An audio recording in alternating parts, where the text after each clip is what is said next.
रज़ा एक होशियार और शरारती लड़का था।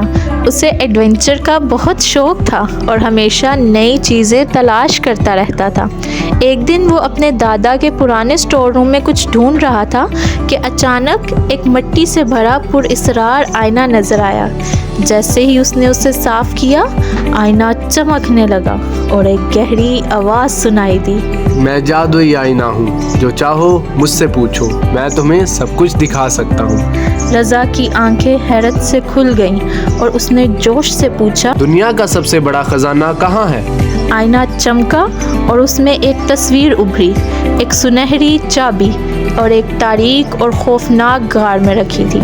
रज़ा ने पुरजोश होकर कहा, ये खजाना तो मैं ज़रूर हासिल करूँगा, और फ़ौरन अपने एडवेंचर पर रवाना हो गया।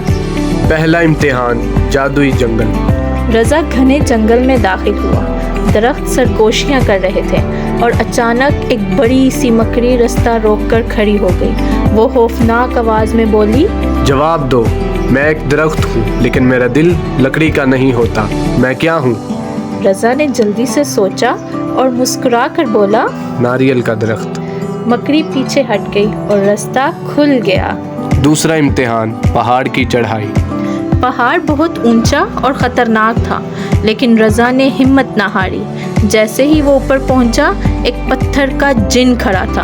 वो बोला, सिर्फ बहादुर ही आगे जा सकता है। छलांग लगाओ और मुझ पर भरोसा करो। रज़ा को शक हुआ, लेकिन आईना चमका और सरगोशी की।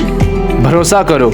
रज़ा ने हिम्मत की और छलांग लगा दी और हैरत अंगेज़ तौर पर वो ज़मीन पर आराम से आ गया।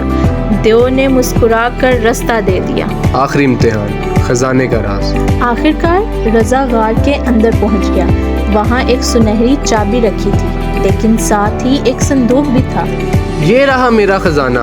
उसने खुशी से चाबी उठा ली और संदूक खोला, मगर अंदर सोना या हीरे नहीं थे, बल्कि एक पुरानी किताब रखी थी जिसका नाम था अक्लमंदों की कहानियाँ। रज़ा हैरान रह गया। ये क्या? खजाना कहाँ है? आईना हंसा और बोला, असल खजाना सोना नहीं, बल्कि इल्म और दानाई है। इससे तुम्हारी जिंदगी बदलेगी। रज़ा ने वो किताब ले ली और पढ़ना शुरू किया। जल्द ही वो अपने गांव का सबसे अक्लमंद और नेक दिल लड़का बन गया। लोग उसके पास मशवरे लेने आने लगे और वो सबकी मदद करने लगा।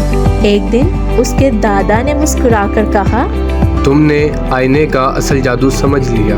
इल्म सबसे बड़ा खजाना है। और उस दिन के बाद रज़ा हमेशा नए इल्म की तलाश में रहने लगा, क्योंकि वो जान चुका था कि असल ताकत सोने या हीरे में नहीं, बल्कि अक्ल में है।